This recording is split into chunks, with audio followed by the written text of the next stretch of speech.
Welcome back to Dark Florida. I'm your host, Brooke Moreland, and this week I'm headed deep into the Appalachian Mountains of Tennessee, an area that is steeped in mystery and high strangeness, known for sightings of Bigfoot, Dogman, and more things that go bump in the night. This expedition is set to be one for the books. So while I'm off grid chasing the shadows, I wanted to share something special with you. In this episode, I'm featured on one of my absolute favorite shows, the Wicked Planet podcast. So in the Swapcast, I sat down with Ron and Kristen, two people who helped inspire me to start Dark Florida and talk all things weird and wild. We dive into my own personal experiences, the roots of the podcast, and explore paranormal encounters, generational curses, and other mysterious forces that keep us all up at night. As always, if you're loving the show, be sure to share it and leave a 5-star review wherever you're listening. It really helps the show. And be sure to give us a follow on Instagram at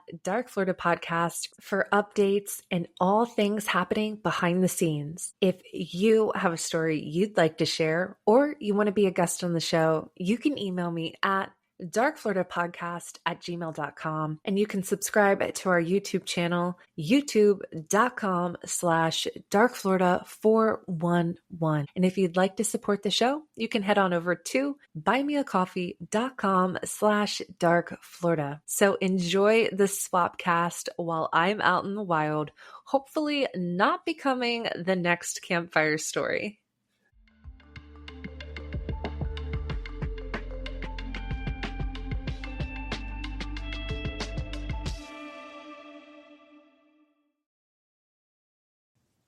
Okay, and we're back again. Thanks, everybody, for listening to The Wicked Planet. I know it's been a little over a week, but I kind of wanted to save this episode because I have one of my favorite listeners, and she started her own podcast, which is awesome, and everybody's going to go out there and listen to it. And we're also here with Miss Kristen. Kristen, what's up? Hey, I came back even after all those hate comments. Here I am. So you better check yourself before you wreck yourself. Just saying. You bring out the I'm hate. just kidding. You bring out the hate anyways. It's all right. Buckley used to bring out the hate too. It was good. I loved it. So anyways, I want to welcome to Wicked Planet for the first time. Other than conversations that we would have doing the old, what is it, the Instagram FaceTime? I call it FaceTime, even though it's not. But anyways, just out of the blue, I called this lady one night. I don't know, we were texting back and forth, messaging on Instagram. I said, I'm just going to call you. It's a lot easier. She goes, oh, my God. And then I think you guys had a big storm coming or something, and we were chatting about that. So I want to welcome to Wicked Planet, Miss Brooke Moreland, host of the Dark Florida podcast. I love that name, Brooke. Thank you. And thank you so much for having me. I am beyond excited to be here. Well, I wanted to get you on because I really, I've listened to a couple of your episodes. Like Kristen says, it's when you have a podcast, it's hard to find time in between work and everything else to listen to other people's podcasts. But I listen to Dark Florida because, Florida, I'm hoping is going to be my second home someday. And I know everybody says Florida is crazy and the people in Florida are crazy, but I like it there. I don't care what anybody says. I mean, we've got my wife's best friend lives there, and we just have a really good time when we go there. And I like how it's nice and warm the whole year because Kristen can tell you we've had a really long winter this year. What do we have, 7 months? And it's cold out right now, like it's cold. It was 80 degrees last week, and now it's cold. Like, we got to have your heat on. It's freaking ridiculous. So, but the one thing that I always found intriguing about Florida, and I picked up on this as a kid, is just how, and I don't mean the people, just the vibe you get when you're in Florida. It's weird. It's like, it's not normal. Like, very abnormal things happen in Florida. And I know it's a rich history in the paranormal, And I can remember listening about the skunk ape was a big thing down in the Everglades. And Brooke, and I know that that's something you're super interested in, like me, the old Samasquatch. But tell the listeners a little bit about yourself and how you decided you wanted to start your own podcast, which I'm very glad that you did. Yeah. So like you said, Florida is a strange place. And I moved here on my own about almost 10 years ago. And I just felt called to it. Like the next part of my journey was to come here. And I didn't know what I was supposed to do or what it would turn into. I just knew that I had this calling. And so I came and I worked my way up. I don't want to say from nothing, but I came here on my own, and there were nights that I struggled alone, and now I'm in a good place, and it's just really blossomed, and like abundance has just flowed in, and it's just been a really dynamic adventure that has just changed me as a person in so many ways.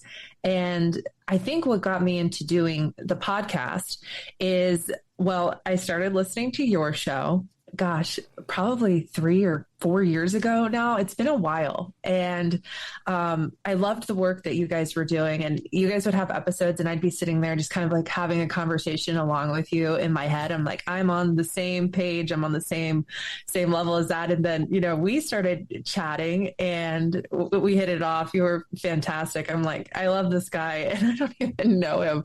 He's just this like cool dude from New England. And growing up, I always had this just really curious spirit. I always wanted to know the why. When it came to school, this one time we had to do a paper on whatever we wanted, and it was for social studies. And so I decided to do mine on D.B. Cooper, because I was just absolutely fascinated with the theories. And there was like 3 deathbed confessions, and each suspect was like more compelling than the last. So it was just like, who did it? What happened? So I wrote the report on that, actually won the social studies fair. I got a ribbon for it.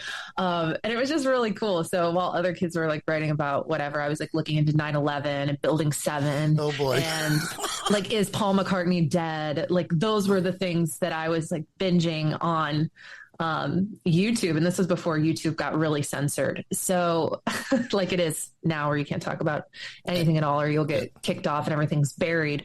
But this was back when you could find stuff. And so I just kind of went down that like symbolism rabbit hole. And it was like, once my mind was opened, and once you learn something, you can never unlearn it.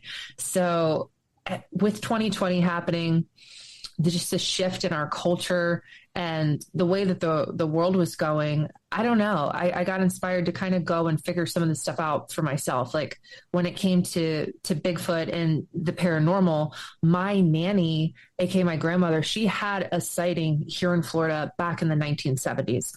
And growing up, she would share that story with me. She also talked about thunderbirds and other cryptid things. And it always seemed genuine. And even as she developed dementia, she could still tell the story back in the same way. And it was like, you could see like the PTSD kind of like flash across her face. Like when she would talk about it, like she was back in that moment, the day that it happened. And it really left an impression on her. So listening to shows like yours and getting inspired, I'm like, I already love hiking. I love being out in nature. So let's just take it to the next level and obviously go look for Bigfoot with this and just be like more intentional about it, And so that's kind of what it turned into. And then with the show, so I got involved in the Bigfoot community here in Florida. I went to my first conference.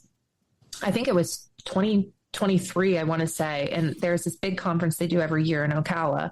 And I got connected with some other but Florida researchers, and I got hooked up and we just started going out together and we created this bond. And then from there, I always said like, oh, I think I'm thinking about starting a podcast. And my one friend, like everywhere we would go and we'd meet new people, she's like, this is Brooke. She's going to start a podcast. And I was just really like stuck on the finer details. I'm a perfectionist at heart. And I'm like, this has to be perfect. It has to be the right name, like, or people aren't going to listen and this and that. And I was really getting hung up on things. So I was like, you know what? Dark Florida. We're going to just cover all things weird in the Sunshine State and beyond. Nothing's off limits. And it was like, I had to stop limiting myself and just dive headfirst into this and figure it out kind of along the way. And so with your, help and support, I kind of got to know you and Kristen, and it just felt right. So I just kind of pulled the trigger and I'm like, okay, I'm going to figure this thing out. And now it's just kind of become this really awesome thing, honestly. What if you find Bigfoot? What is your plan? That's what I want to know. If you're out in the woods, there's like no people around, maybe just your little crowd, but what are you going to do? Probably freeze. We can get into it if you want. I did have, since I started doing this, I did have a Bigfoot sighting, and it left a pretty big impression. So I can tell you what happened in that scenario if you want. Oh my God. Definitely. Let's get into that, Brooke, for sure. Okay. The thing is too, is with podcasting, do you think Buckley and I knew what we were doing when we started? No, nothing. I mean, we just went for it. It was me, Buckley, and Kristen when we first had the meetings to get together to decide we were going to do it. And we just went for it. And every episode that goes by, you're going to learn more. You're going to do better. And you're already there as far as I'm concerned. And Dark Florida is the absolute perfect name for that show. Thank you. And I just want to add to it. I remember when you were going to go to the first Bigfoot conference, how excited you were. Oh my gosh, yeah. you were like messaging me, guess what? This is what I'm going to do. I'm like, oh my God, that is awesome. And I want to hear your story, but later I want to get into some of the stuff that you're doing, like this Bigfoot cruise you're going on. It's really cool. So tell us about the encounter you had. I'm really interested in hearing about that. Yeah. So like I said, I got hooked up with some people, and I really have made like a best friend. And my friend Marion, she's in her 60s and she's retired now. And we're just like the bestest buds that you could be. And it's really cool because she's just down to do whatever. She's not really into the paranormal stuff. She'll be the first one to tell you, like, it's not really my jam. I'm going to be over here. You can do that over there. But she's open-minded enough to try. So we do a lot of research together, and she's a BFRO investigator. Oh, wow. I'm sure most of your audience is aware of that. But for those who aren't, it's the BFRO, it's the Bigfoot Field Research Organization. And it's kind of like this organization. They take sightings, they have expeditions, and the guy, Matt Moneymaker, was on the show Finding Bigfoot. So it's kind of like the Bigfoot organization. So she was in it for decades and then kind of had kids and stuff. So she got out of it. But now that she's retired and we've become friends, she's into it full time now. And we decided, she was like, let's go on our first expedition. So I'm like, all right, I'm down. I've never been on one before. I have to see what all of this is about, because the BFRO tries to take people to locations where they will have the highest chance of having a sighting. We really take time to scout out these places and try to give people, their money's worth of like you having the best possible shot of having an encounter. So I paid my fee, and it was for February of this year. But when I paid my fee, I was able to go and attend the scouting trip. So it was her, myself, and this other gentleman. And we went up into the Florida Panhandle. And I can't say like specifically where, because they made us sign an NDA. So that way. Yeah. Oh yeah, I get it. Yeah. Yeah. Preserve the integrity of the site. And I had already heard like really strange things about this area. One of my best friends had a skinwalker sighting up there, and just even hearing from some of the other people who have been there, it's a really weird vibe. There's skinwalker, black-eyed kids, but we'll get to that. And so our purpose of being there was to scout out locations for the February expedition. So we were going out and just checking out the area, getting a lay of the land, going through maps, checking these places out, and marking trails and figuring out kind of what we were going to do. And so it was like our last night there. And when we go, we do carry, I do conceal carry, and so does everybody who goes with me.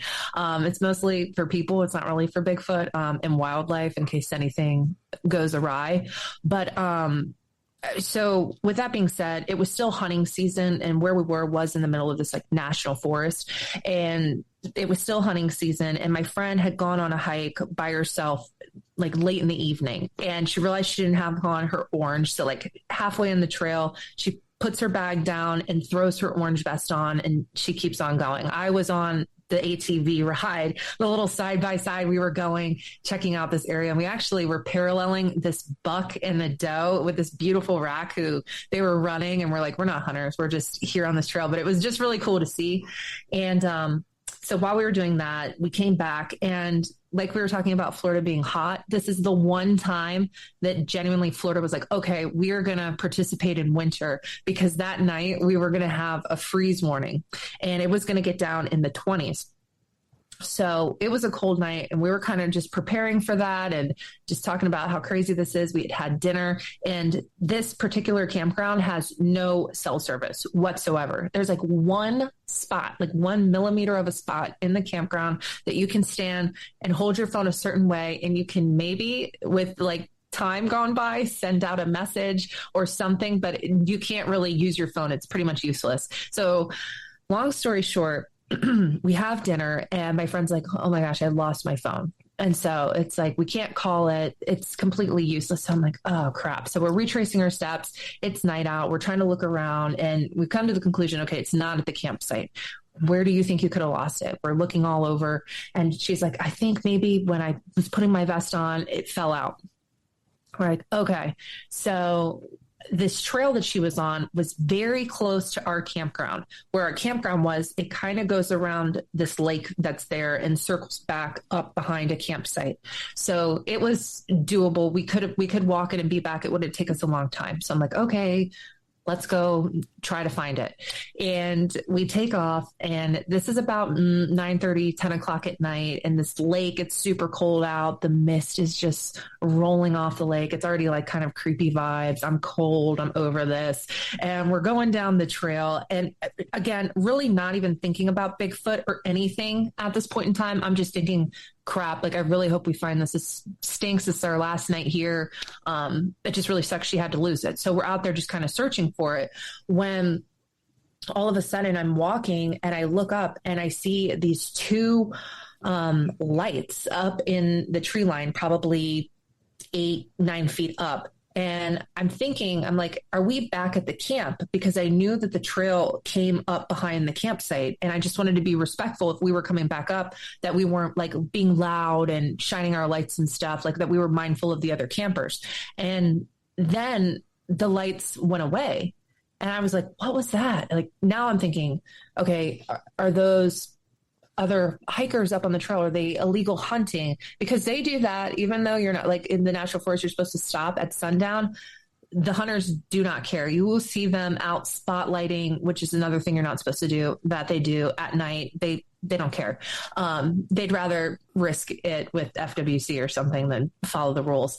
And so now I'm concerned. And I say, I'm like, Jeff, I just saw these lights up there. And he said, well, where? And I'm like, well, they're gone now. And he's like, well, light up the woods. So he's like, take your flashlight and let's light up this area. So we all turn our flashlights on, and we're like looking in this section of woods, and the eyes I saw were at like the 12 o'clock position, and now I'm facing the 9-10 o'clock position, and my light hits these eyes, and they hit this set of eyes, and it does this bobbing motion, like up down, really like quick, unnaturally so, and then it was gone.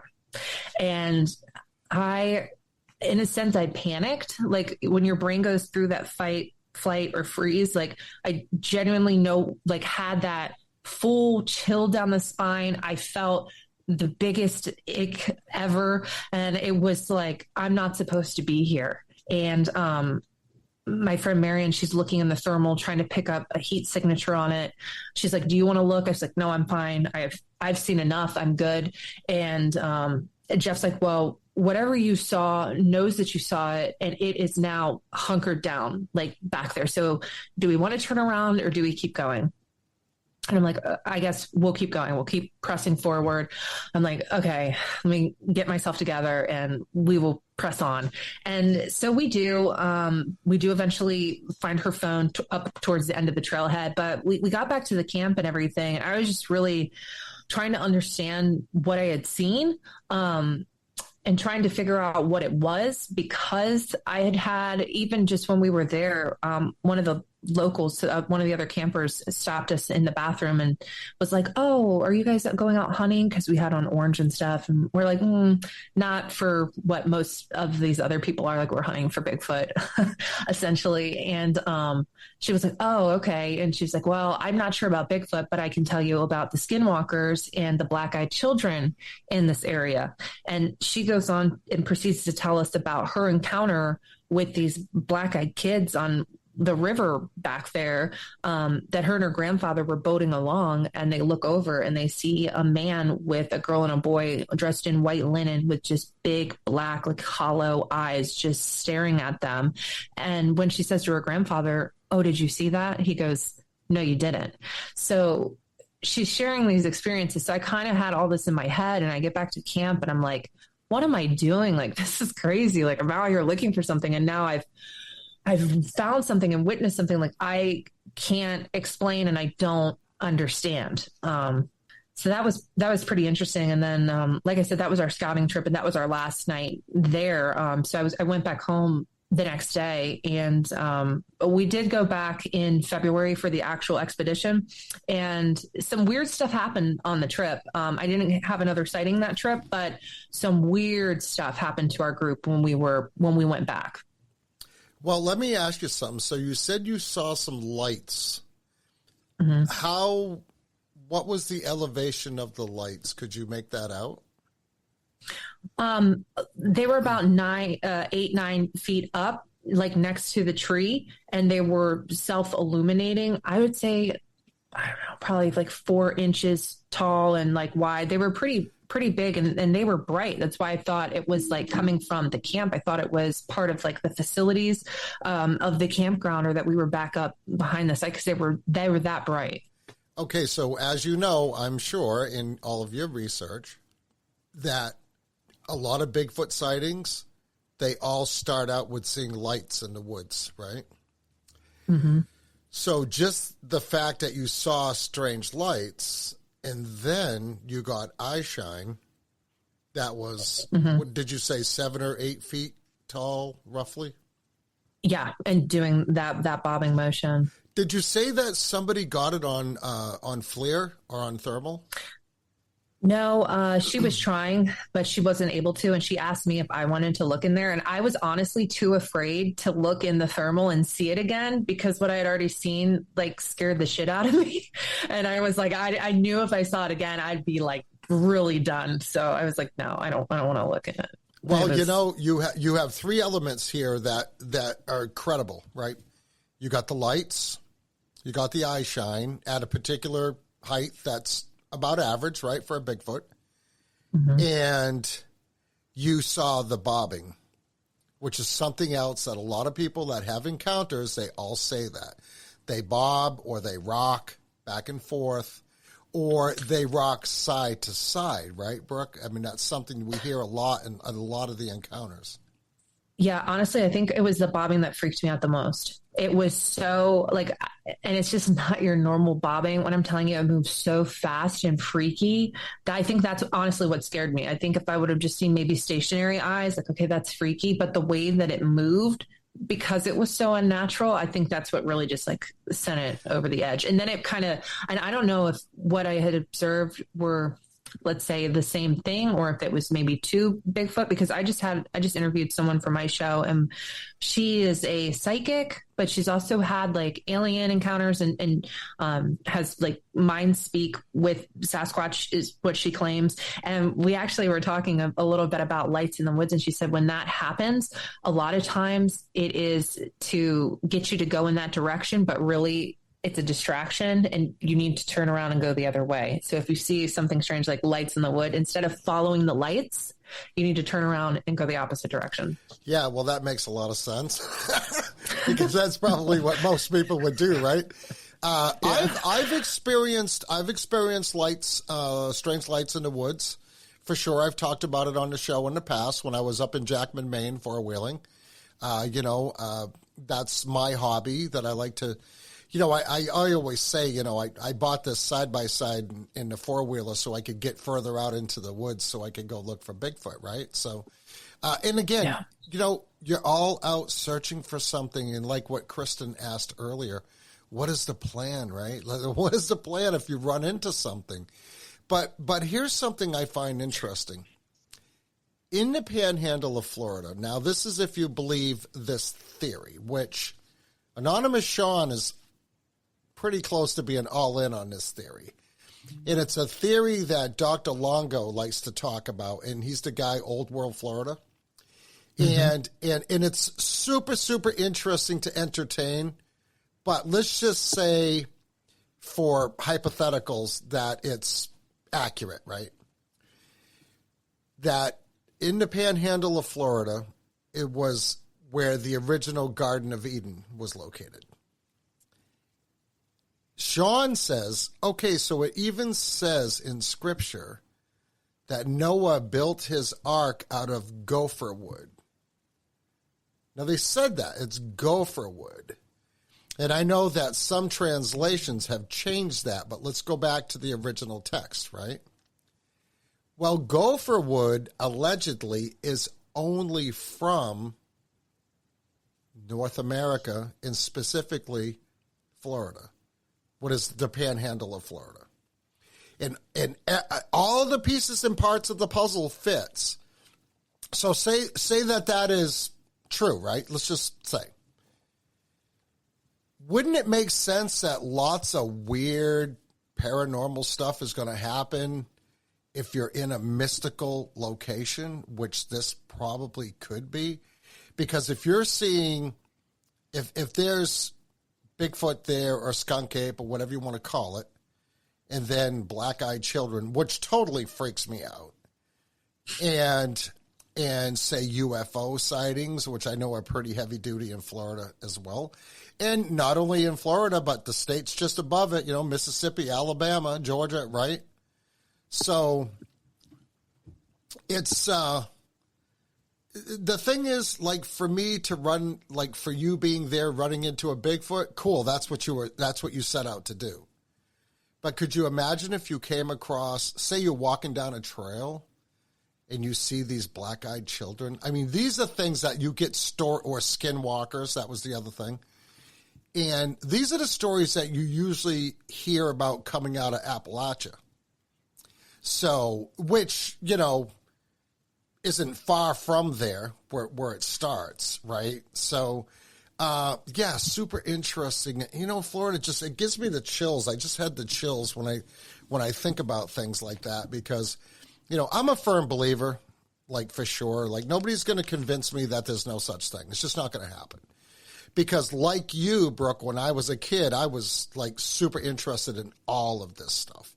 And, 60 years later, 50-something years later, I'm still like even more interested now than I was back then. So you said that now when you interview people, are you interviewing people from your area, like in Florida? Some of them are from my area, but I've been interviewing people from all over. It's not just specific to Florida. I like to get a good mix.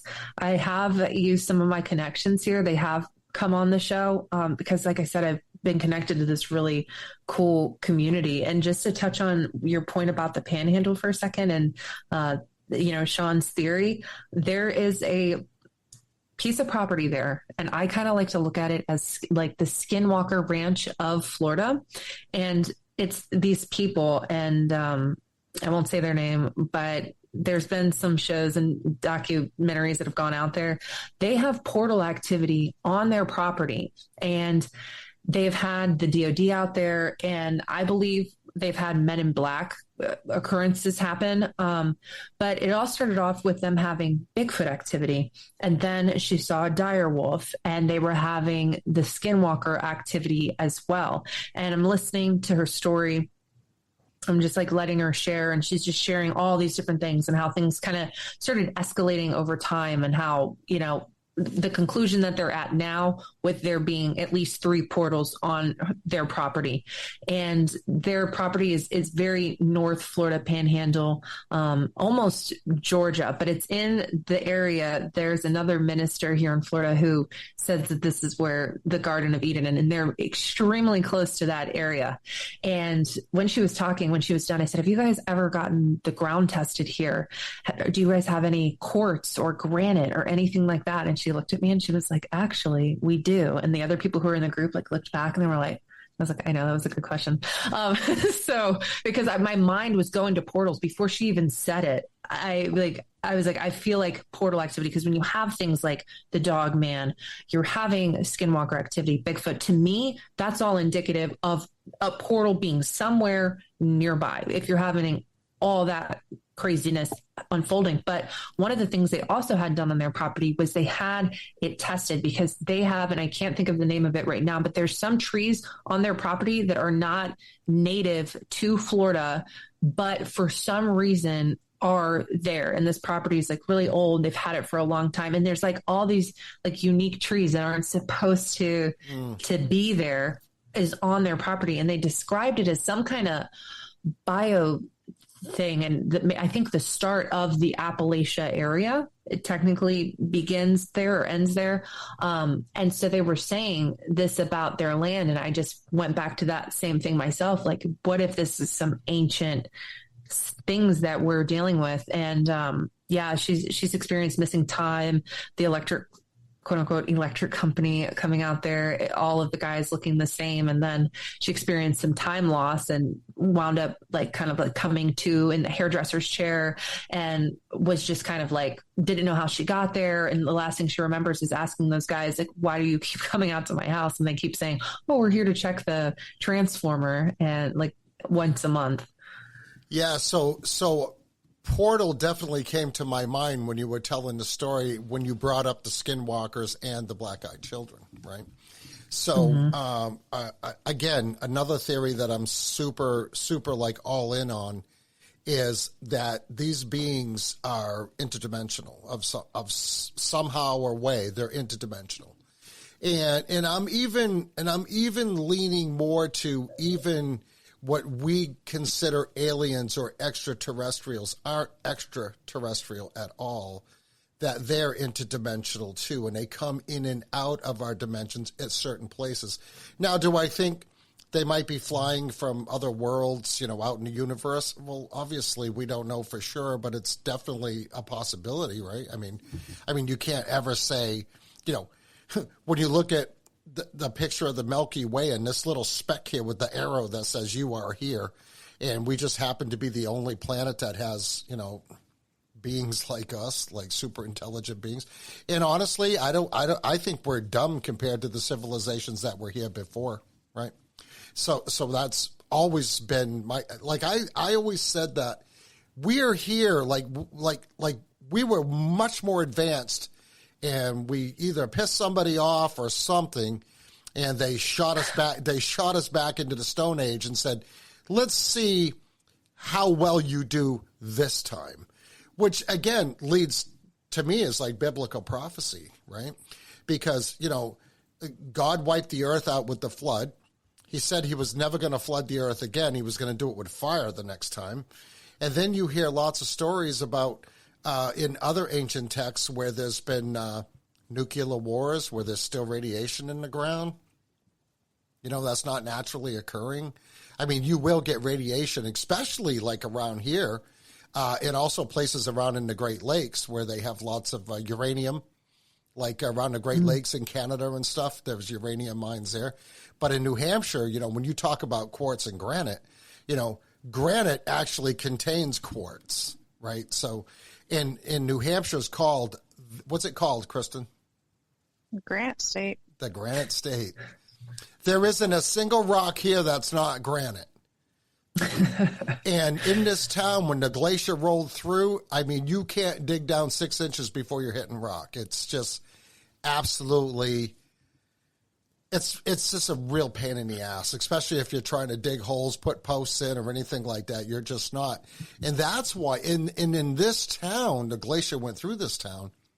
And this is why Sean and I, you've probably heard the shows where we talk about this is a cursed town. And Sean and I have come to the conclusion that we have a portal here also. That there is a portal in this town.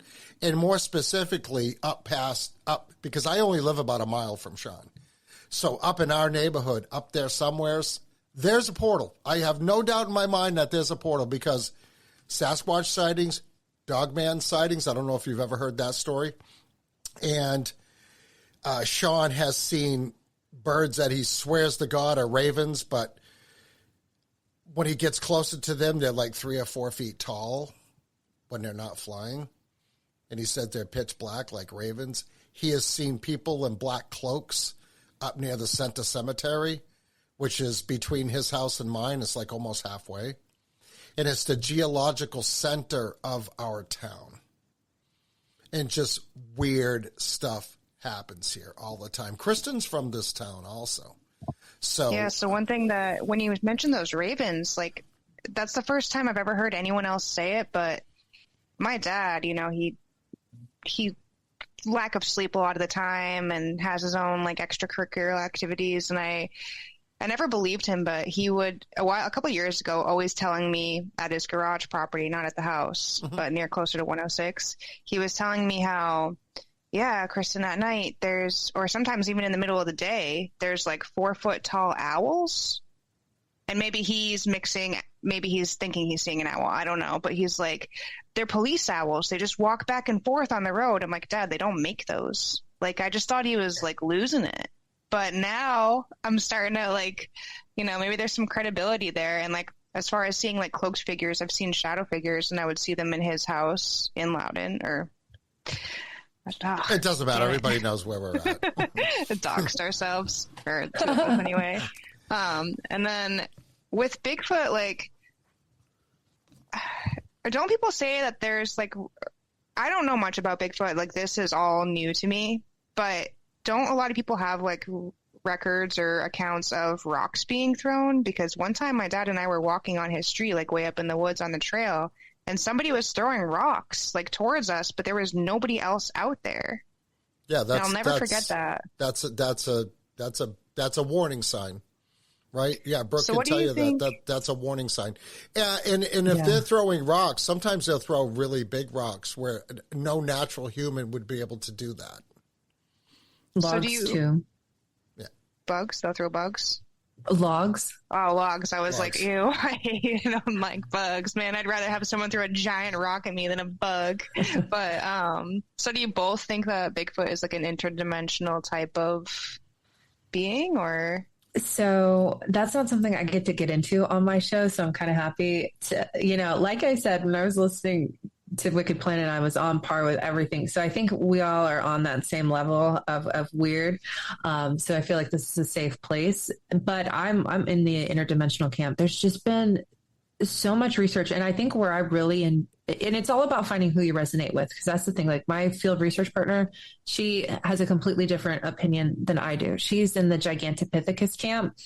I personally am not. I love the work of like Dave Paulides and what he did with the missing 411. And I have a couple of his books. And the Hooper Project is a really, really good one. And I think that, and sort of Sean talks about it too, is that if this is a biblical creature in the sense of it could be from the Bible offshoot of the giants or the Nephilim, the beasts of the field, something in that vein, that this, because what's really interesting is I listened to one of Dave Paulides talks, and if you guys ever have the opportunity to go to one, I would highly recommend it. But he had a DNA test done, and he had conducted an experiment where he was able to get some Sasquatch hair by and he uses McDonald's pancakes. He says that works the best. And he puts them up at around that 10, 12 foot in the tree.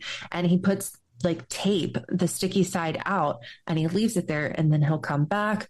And they were able to get some fur, they think maybe from the forearm, and they sent it off to GenBank, which is one of the largest DNA databases in the world. It has everything about anything cataloged. And when this sample came back, the results found that the mother DNA led back 2,000 years ago to the Middle East. And the father side, there was no known match on record at all. And we're talking GenBank, which is like the Mac daddy of DNA, and it had nothing. So when you learn things like that, and to me, it's just like, how do you explain that? So that leads credibility to the fact that these are ancient beings of Nephilim or fallen angel or some sort of origin. And I would think that because, in the Bible, and it talks about Lot and the angels came down, they were able to blend in, and they were actually so attractive that all the people in the city wanted them. So it does tell you that angels can be among us, but we all have our own guardian angels, the archangels. There's a whole hierarchy of angels and demons out there, and we don't see them in this dimension, but it doesn't mean that they aren't influencing things and things aren't happening in this dimension from them. So I would think in the sense of like Bigfoot or Sasquatch possibly having some of that God DNA, that spiritual DNA in it, I think anything's possible. I think that's why it could be interdimensional, because it's not completely human. It's like a hybrid, and it might have these special abilities. That's why when you see the footprints that lead to nothing, or people will see it behind a tree and then they'll like run over there and it's gone, it's vanished, or people say cloaking, or the lights happen, and just weird, strange things. That's why I tend to fall into it having some of those interdimensional properties. Yeah, you cannot discount those types of encounters, right? And Sean has it all mapped out. I really wish I could get him on more. And there is, and we'll talk about it off the air. There is a doctor. We're trying to find out if she's even still alive. But by accident, I came across an old Coast to Coast show that she was on, and I was dumbfounded because it's right along the same research that David Paulides does, and that guy is amazing. I've chatted with him once or twice. I would love to get him on the show, right? And you would probably have better luck getting him on the show. You're a lot prettier than I am, for number one. And number two, he's going to be part of this cruise, right? Which we're going to talk about later. But I am fascinated by his 411 series. Absolutely. This guy, and I don't, and he gets a lot of gruff from people. He is spot on, and this guy is a professional investigator. He knows what he's talking about, and I wholeheartedly would stand behind his research any day of the week. Now, this DNA research that you're talking about, that Paulides is talking about, is right down the alley of what this lady was talking about on the old Coast to Coast AM show. And she was on twice, and then she went right off the map. And it was all about sending DNA to a particular DNA testing facility where now all of a sudden she's getting visits from people. The DNA came back as either nothing or, oh, we lost that. But it shows that the DNA, and it was exactly what you were saying, Brooke. The mother's side was from XYZ. The dad's side, we don't know where that's coming from. And this is what this doctor was talking about. And it was probably one of the most interesting Coast to Coast shows I've ever listened to. And I want to say this was like 15, 20 years ago. That's how far back in the archives I went and I found that. Right? Because I'm a member, I'm an insider, and I've been an insider for so long. The longer you've been an insider, I think you have more access to deeper archives. And but anyways, and I tried to do some research on her. Very limited information about this doctor out there, but she was legit. She was the real deal. And of course, Sean says that there's definitely a connection with the beasts of the field. We all know that there was human people here, and beasts and animals before Adam and Eve came to the garden. There's no doubt in my mind. God created them in his image. It doesn't mean that there weren't other people that were here before. And that goes into the whole book of Enoch, because there's a hierarchy of gods. Is it like the theory is our God that we talk about, how Jesus Christ was the Son of God and Jesus Christ was God, right? Which is a big argument amongst other religions, but we won't get into that. But so they brought to life what is the Hebrew race. So where did all these other races come before that? And then Sean tries to map it out. Like, where did the Chinese come from? But he calls them Mongols. So where did the Mongols come from? Where did the Negroids come from? All these base human beings. I mean, you can't say they're not human beings. Where did they all come from, and how do they interact, and what was their position on Earth? And where did, where did they come from? And because what God brought through Adam and Eve in the garden was supposed to be the Hebrew race, right? So that leaves a lot of questions, like for anybody. Like anybody sensibly thinking about it. And that's why Sean keeps saying that what we know as Sasquatch or Bigfoot was a beast of the field at one time, and even could have been demonic, or it could have been, who knows what. Could just be some hybrid. I mean, we hear stories even in biblical scripture about all kinds of weird animals or chimeras. You see it in Egyptian hieroglyphics and Egyptian tales. You hear about it in the Hindu scriptures, which Buddhism came from Hinduism, right? And then, and another subject I'm into is the Mayans and the Incas and the Aztecs. They have all kinds of weird gods too. Like, why was the Mayan god a white dude with long blonde hair? You know what I mean? It's like things are happening here. And this is why I agree, and I'm in the same camp as you, that Sasquatch is interdimensional. I would have never thought that 10 years ago. I just wouldn't. But let's think logically. Is Bigfoot and his whole family, like I call them pods, right? They're family pods. They all camped out in the woods somewheres. You know what I'm saying? Like during a winter storm when it's really freaking cold, and up here in New England we get these blizzards, and I mean, it's just you can't even see. You can't even see. Ask Kristen. You can't even see 5 feet in front of you. And it's like, man, I hope Bigfoot's okay. I hope they're hunkered down and they're nice and warm, because I just don't think that that's the case. I think they can come and go as they please, and this is why in encounters you see lights, then you see a Bigfoot, and then you don't see the Bigfoot. Where did Bigfoot go? Like, these things are huge. They don't just disappear. But apparently, what color were the lights? Apparently, they do just disappear. Sorry, Kristen, go ahead. So you thought they were flashlights, so they're like a white yellow kind of lighting. They were white. Yeah, they were white lights.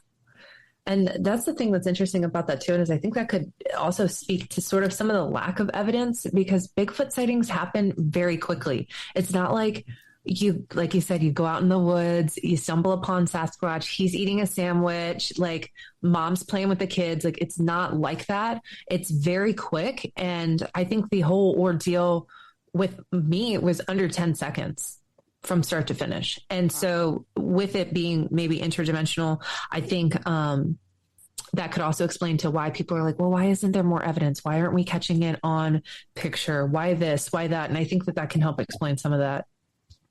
Well, I think they know. I think they can see, like game cams. Like everybody says, oh, you can't get them on game cams. Well, if a Sasquatch can speak, now we know they all chatter, right? They have like a language, and they'll, you hear it on Sasquatch Chronicles. You hear it on other shows where they're like the intro to Sasquatch Chronicles. There's this English lady. She's saying they're chanting away back and forth, back and forth, back and forth. And that was a really good episode too. I listened to that. And, but I'm like, okay, so, but that doesn't mean that they can't communicate telepathically, right? And if they have that ability, and then people talk about infrasound, right? And how when you encounter a Sasquatch, you can feel it in your chest, I mean, it's like brutal. It's like when a jet funny car at the drag races goes by. I mean, it just takes your breath away. It really does.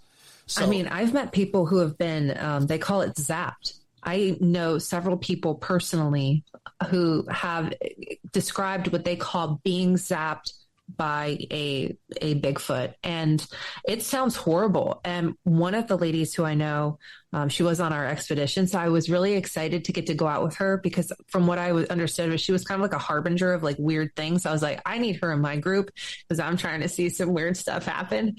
And so she had explained a story about how one time they're sitting there, she has the FLIR, and she's with another gentleman, and something literally, when I say like knocked her off her feet, the gentleman was like, she flew backwards and nothing hit her.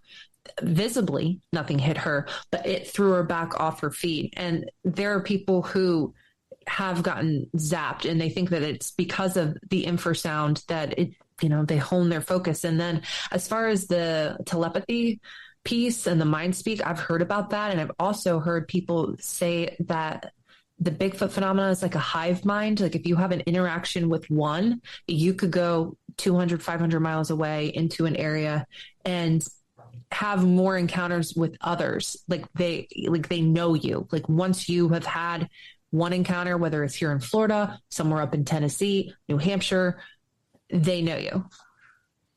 That is really interesting. That's like a hive mind. Yeah, that's because I've studied the hive mind just in how it relates to human beings, and when people all get together and have mass formation psychosis that we've talked about, like during COVID, right? That's the whole hive mind thing.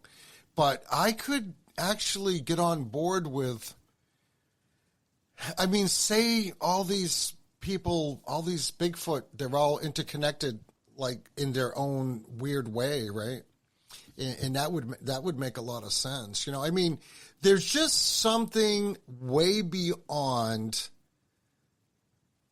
just, it's an animal like Gigantopithecus, where your friend, she's in that camp. I used to be in that camp. And I'm like, okay, this is, not a missing link or whatever. And then just logically, I'm thinking, man, there's just no way, with all the literal thousands and thousands of encounters around the whole world, not just the United States, there's just no way that many people can see a Sasquatch, a Yeti, a Yowie, whatever. In Russia, they call it the Alma, which I find really interesting. That's my mom's name.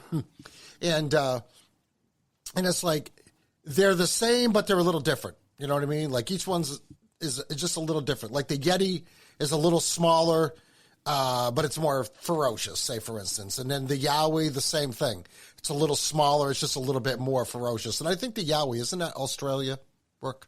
Yes. Yeah.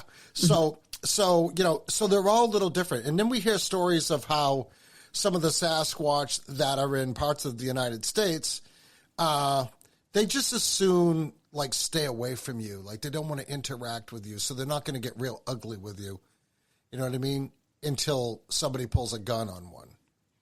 And how do these Sasquatch know what a gun is and what a gun can do, unless they all have a way to communicate that to each other to say, hey, listen, when a human pulls up this stick, you want to get out of there because that stick's going to kill you, right? Because you hear about that all the time. And this would kind of reinforce the whole hive mind thing, right? I mean, to me, a little bit. Because I always ask myself this. You'll have a guy that has an encounter in upstate New York. And you'll have a guy that has an encounter up in Maine. And there's a lot of Bigfoot activity in Maine. I mean, Maine is not very populated, like at all, right? And not only that, a lot of UFO encounters in Maine. But how would Bigfoot all over the country, when you hear people say, well, I raised up my rifle and it just went berserk, or I pulled out my handgun and it just went berserk, how would they even know what that is? How would they even know what a firearm is? Those are just like real simple questions that I don't think anybody thinks about. You know, they just hear the story. You know, oh yeah, I was out hunting with Billy Joe Jim Bob, and he was in the deer blind, and we come out, and this Sasquatch come out, and he started throwing logs at our tent and whatever.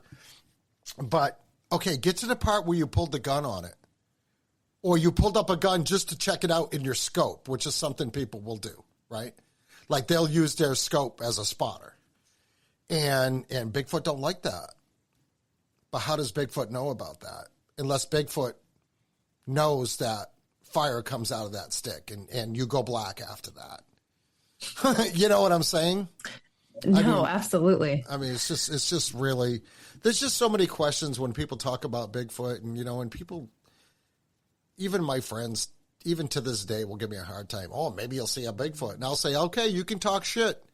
You talk shit, but when we're out four-wheeling and we're 40 miles out into the woods and you're out in the woods peeing, I guarantee you when you're out in the woods peeing, this is to all the girls that go, like the wives. I said, when you're out in the woods peeing, you come back and tell me you didn't think about Bigfoot when you were out there doing that. Well, and I think it changes too. I always think like skeptics and stuff, they'll never be happy until it happens to them. Well, did I ever tell you, did you ever hear the story of how when we were on a big four-wheeling trip, were we in Maine? No, we were in northern New Hampshire. And we had stopped to take a alcohol break. Do you ever remember this story? And Did you guys have whistles or something like that happen? No, I went in, we stopped in this place. It was like an old sand pit, gravel pit, which is very numerous in our state. And I went down, and my friend, her daughter, who was there with her boyfriend, they're married now, and she was probably 26, 27. And she's like, oh, I really got to pee too, but I don't want to go down there by myself. I said, well, I'll go over here. You go over there. Okay, cool. So I'm taking a leak, and I can hear little kids laughing and playing and tee-heeing. You know what I mean? Just sounding like adolescent kids raising hell out in the woods. Okay, Brooke, there was no way there was any kids out there. We're way out in the middle of gravel territory, logging territory. There isn't a house for 10 miles, like at all. And I could hear this clear as day. And then she heard it. And we're walking back up to the wheelers, and it was like 10 of us. And she had this really bizarre look, and she says, did you hear that? I said, hear what? Why don't you tell me what you heard? And it was exactly what I heard. She goes, there's kids out in the woods playing. I said, those aren't kids. Let's get out of here. She goes, why? What? I said, we'll explain it later. Let's go. Let's mount up. Let's drive 5 miles down the trail. We'll stop. We'll have another drink, and I'll tell you a story.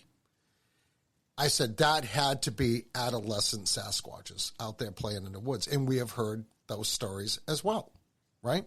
We've heard about that. Like the one guy that was out there, he was on a woodlot that he owned, and he had his kids with him, and his kids could come running back, and they said, oh, Dad, there's other kids out in the woods, they're playing. And the dad knew that this was kind of an area where they had Bigfoot sightings before, and he's like, no, maybe they're doing their thing, let's pack up and get out of here, right? And they get out of there. So, again, just another thing. But I mean, I didn't mean to get off track there because I kind of like that interdimensional kind of theory and biblical. I mean, listen to the story of Esau and Jacob, the twins, where Esau was covered in red hair. What's one of the most popular colors that they talk about Sasquatch? Is red hair. Auburn. Yeah. Yeah. Dark red hair. Yeah, it's crazy. Kristen, did you have any Sasquatch questions? I'm just taking it all in. I'm over here like looking up like things about natural portals and ley lines and interdimensional beings, and I want to go out there. Like if you're going back out there, Brooke, I want to come with you for real. But yeah. I'm terrified. Like if the snakes don't get me, then Bigfoot will. Like, but I feel like a magnet to like shadow people for one. I obviously don't want to come across a black-eyed kid, but I feel like I would have a high probability of coming across one for whatever reason. I think you would too, Kristen. Not to be mean or whatever, because you know I love you. But sometimes I describe you as a dark soul. Yeah, I've got something there. Yeah, because I think that that's the kind of stuff that you would attract. Just your I've psyche. been, like, terrorized. Yeah, you would attract that, like, for sure. Yeah, and I kind of sounds like. Well, I think Kristen is, and I don't want to say anything bad, but I think Kristen might be just a little bit possessed. I know. You're not the only one that No, thinks I'm not that joking. either. I'm not joking. Yeah. I was gonna say psychic, but he went straight to possession. Yeah. No, like, it's weird. You guys want to hear a weird story kind of off topic? I mean, like, we know how I was trying to go to churches and stuff. This isn't the story, but like a couple of the times when I was going to those churches more recently, when I go in there and sit down, like the lights start like fluttering above me and like eventually go out. And I'm like, okay, now I feel bad. And now I feel like a target. And like nobody else probably really realizes that it's because of me, but I truly feel like it is because of me. But this is a little more paranormal, spiritual topic, but with my dad dying right now, people have deathbed hallucinations when they're getting closer to death. And I was sitting with my dad on Tuesday. It's just me and him in the house in that town that, Ron was talking about. And it's daytime. He's in the living room in a hospital bed. I can see the entire, like, it's a single floor with a basement. I can see the entire floor of the house, the kitchen, the hallway, most of the bedrooms. Like, there's nobody else in the house except for me and my dad. When I got there that morning, his eyes were wide open as if he was just having a conversation with somebody or something. So I walk in, I get closer to him. He looks at me and he literally looked like he was like tripping out, like hallucinating. And he mumbled something and then he said, "I'm sorry." And he like pulled his blanket over his face. He's kind of like thrashing around, like just acting really abnormal for what he's been, from how he's been acting. Like his mind is still fully coherent through all of this, like dying. But this day was different. And so he's kind of like not doing well. I'm cleaning up around him. I'm like refreshing his drinks and stuff. And I'm sitting with him and I think like he's actively dying. Like he's just not acting right. And his breathing sounded off. And this goes on for like 30 minutes. I'm like sitting there holding his hand. Like, I'm like, he's dying. I'm just going to sit here with him and let him go in peace and not be alone. All of a sudden his eyes open super wide and they're super like fearful. He looks right at me and he goes, "Kristen, that guy's not moving in with us, is he?" And I was like, "What guy?" And he's like, "That guy walking around." And then he's like, "Oh, fuck." And he just goes back into his one eye was shut. The other one was all the way rolled back and it was completely white. And he stayed like that for like 5 hours. But the moment he asked me that question, a light bulb shattered in the kitchen. The sound of a light bulb shattered in the kitchen. And I looked at him. I'm like, "What was that?" And my dad just like, it wasn't even my dad at that point. He's like, "I don't know." And it was like it wasn't even his voice. I go in the kitchen, nothing is out of place. No light bulb is shattered, but that light bulb has been fucking with me like for months. Like it'll just keep dying. It could just be an electrical coincidence. I don't know. But when he was in the hospital, I had some weird experiences with that light specifically. So I'm like, oh, great. That freaking light bulb that's been playing games with me shattered. I get out there, nothing. Okay. I'm walking back into the living room. I hear clear as day, footsteps walking down the hallway. Like, so my dad's seeing somebody that I can't see, but I can completely hear in the house. So 6 hours go by and then my dad comes to, he's coherent again. And I'm like, "Dad, you really scared me. I thought you were dying earlier." And he's like, "Why? What did I do?" And I was like, "You said you saw somebody in the house." And he's like, "I did see somebody." And I was he just remembered that. He remembered that. He remembered it, yeah. And I was like, "Well, what did they look like?" Because I figured, if it was Grandpa or somebody, you would have said like, "Oh, Grandpa's in the house," He's like, "I don't remember what they looked like." Weird. And then a couple days later, his friend was coming to visit and I wasn't there for that, but I was like, I check in with him every day. And I was like, "Hey, how was Dad today?" And he's like, "He was good, but when I got inside, he was mumbling and I didn't know what he was saying." And I went over to him and he's like, "Hey, who's that guy with you?" But the friend had come by himself. He didn't have anybody else there. So he said it to him too? Yeah, a different day. He asked his friend, "Hey, who'd you bring with you? Who's out there with you?" Nobody was there. Interesting. It's just wild. So I'm like, I came home so scared that night, so spooked, because I'm like, oh no, I'm bringing that thing home with me, whatever was there. Like, why did I have to hear it? But it's like, I had to really like restructure my thinking to look at it in a more positive way, because there's a reason that I'm being presented with that ability, and it must be to be like a middleman for this. And like, I don't know. I'm still trying to figure it out, but like, You know, I have a theory, Kristen. This might be weird. And I'm sorry, Brooke, we're getting off the Sasquatch thing for a second, but I don't mind at all. But I've known Kristen's dad for a long time. Huge family. What was it, like 14 siblings? Yeah. In that family. And Kristen's granddad was one of the coolest dudes you ever wanted to meet. And I wonder, because your dad was always a little on the dark soul side. Meaning, what makes you think that? You mean my grandpa? No, your dad. Why? Let me just explain. He never could take a joke, ever. If other guys in the shop were messing with him, he would always take it to heart. He would take it real serious. And one of the guys, Davey, would say, Mark, I'm just messing with you. Dude, there's no need to get up. Oh, shit, I said your dad's name. I said, no, nobody's messing with you. We're just joking around. We're trying to make it fun. We all hate what we're doing here, right? So, and your dad always had a big negative side to him, where everything was negative. Even I remember when he was real young and he was building his house up in Ossipee. Do you remember that, Kristen? Yeah. Yeah. And your grandfather was helping him do it, and they would go up at night and go up on the weekends and work on his house. He would always come back with like a negative story about it. Like he was always negative. And you're always negative too, and don't take that wrong. No, I know. But, I try not to be, but. No, I get that. I get that. You're working on it. But check this out. Check out this theory. Your dad is seeing something in this house. And not only is he seeing it when you're there, he's seeing it when his buddy is there. So whatever this entity is in this house, it's waiting for him. So it's waiting for him for when he passes. Yeah, that bothers me because I just don't want it to be negative. Well, I don't think it's something that's going to go. I don't think it's anything that's going to latch onto you. I think, and I hope that this might work. And I just get this from like all this biblical scripture stuff that I've been reading for the last year. I think maybe when your dad passes, and I mean, we all know, let's not sugarcoat it. It's inevitable. He's going to pass. Could be tonight, could be a week from now. We don't know, but he's going to pass, right?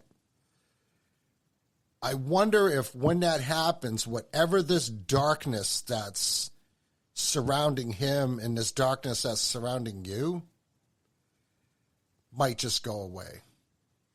Well, there's one more part of that story that I left out, but I'm going to say it.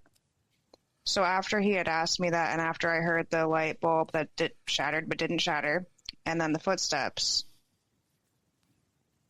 I went down to the hallway just for the hell of it. I was like, made sure nobody was there, even though I knew nobody was in the house. And I went back and I sat by my dad's side again. And like, I'm serious, for like 5 hours. The one eye was shut and the other one was rolled completely back, and it was all white. And his eyelid was half open, and it was like he could see through his entire eyelid, even though you couldn't see his iris or pupil. It was just truly all white. And after that had happened, he turned his head like towards me and made direct eye contact with me with just the white. I don't know if that makes sense, but it was like he could see through the eyelid, and I could also see through. I was literally making direct eye contact with him. Whatever in that moment was there was something so dark, and I don't want to say evil, but terrifying, because his face changed and he like growled at me and raised his lip like a dog, and the look of the eye that he gave me was such a rageful, like, I felt like if the expression, if looks could kill, like that eye contact, which wasn't even real eye contact, but there was something so heavy and dark in that. And his breathing was better, and that's when I just had to get up, and I walked into the back room, and he hasn't stood up in a month. Like, he can't get on his own feet. He can't sit up or anything. But I was truly in a state of fear where I thought he was going to get some superhuman strength and come back there and kill me. And it wasn't going to be my dad. It was going to be like I thought he was like possessed for a second by whatever had come in. It was, I've experienced something like that one time, but all right. Like that. So that scares me for you. I'm going to get you a St. Benedict's medallion. Brooke, I don't know if you're familiar with that or if you were raised Catholic or whatever. Doesn't matter. I've never been baptized in any church, but I've always leaned kind of Catholic or Orthodox because I grew up with a lot of Catholics and Orthodox people. And I don't want to hear anything from the listeners about the Catholic Church. I don't want to hear it. I'm not interested in what you have to say. You're not going to tell me how I think and feel about religion. But the St. Benedict sigil, the St. Benedict medallion, is supposed to be the number one tool to ward off evil and evil spirits, and they use it during exorcisms. I'm going to need it because another weird thing that happened like the next night is he called me during like 2 a.m, and I didn't hear his phone call because I forgot to keep my ringer on. And I woke up at 3 to voicemails from him, and they were like 3 minutes long. And he was alone, but he was talking to somebody. And he's like, the things he was saying, like just a couple of the things were like, he was like saying my name repeatedly. And he's like, I can't get a hold of her. I can't get her to come here. Kristen, oh God. And he was like, so I just like I didn't bother calling him. I raced over there. I get there. He's completely fine. He's in peace. He's sitting there with his eyes wide open. I'm like, and you have this on your voicemail? Yeah. I need to hear those. It's pretty sad, but it was. All right. Well, I'm probably going to see you tomorrow at some point anyways. And I didn't mean to get off topic, Brooke, like for sure, but I'm interested in hearing this kind of stuff. Kristen, wasn't your whole family all Catholic? Didn't they? Honestly, I don't really know.